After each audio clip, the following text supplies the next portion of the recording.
1 in 4 of Americans, they're skipping Thanksgiving. This is one of those things I've tried to explain to people. These politicians in Washington, it's not just that they hate us.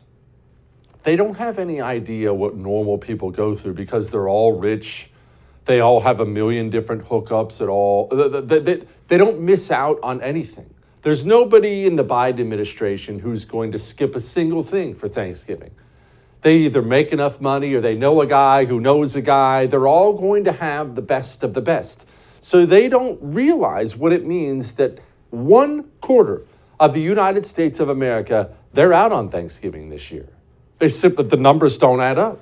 American families, $6,000 per household. That's what they've lost under Joe Biden. And when you're out of touch, when you're some kind of elitist in Washington, D.C., that doesn't mean anything to you. I know that sounds crazy, but $6,000, that's tons of money.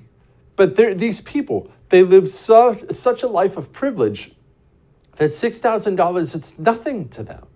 It just means nothing. And even if they don't make quite enough yet, and it means a little something, they believe in their sick communist religion so much that they just miss it. They just dismiss it as being not important. And that is why we come back once again to the one word I'd use. There are a bunch of different words you could use, but the one word I would use to describe the Biden administration, I've said it over and over and over and over and over again.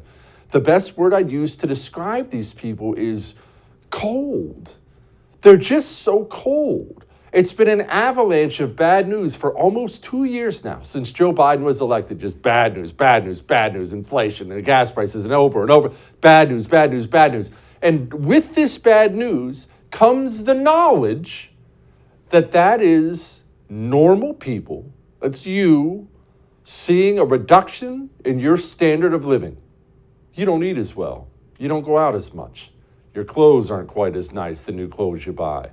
Maybe your car, you wait a little longer before you get those tires changed or get that oil changed. That's how normal people live their lives. They don't travel to see mom for Thanksgiving.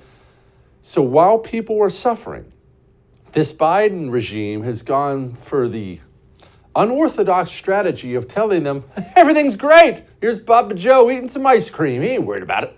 Our economy is strong as hell.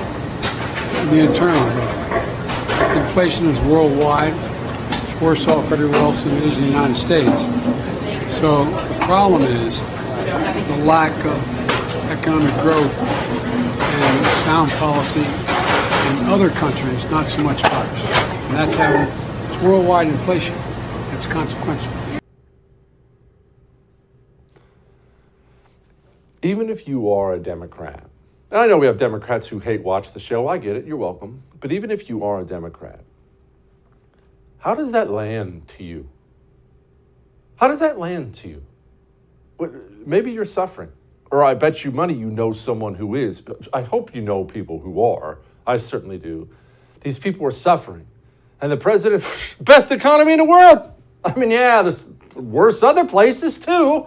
It's basically their fault. How does that land? No ownership of anything at all. It's awful. It's absolutely awful. They're so cold. And kudos to Peter Doocy, who seems to be the only person in the room who constantly is asking these people, wait, what? Who exactly thinks the president is doing a good job on inflation? Because we've got a new poll that finds he receives his lowest job ratings on inflation, net negative 38 points. We understand that there are challenges that are in front of us here in this country. Challenges in front of us in the country.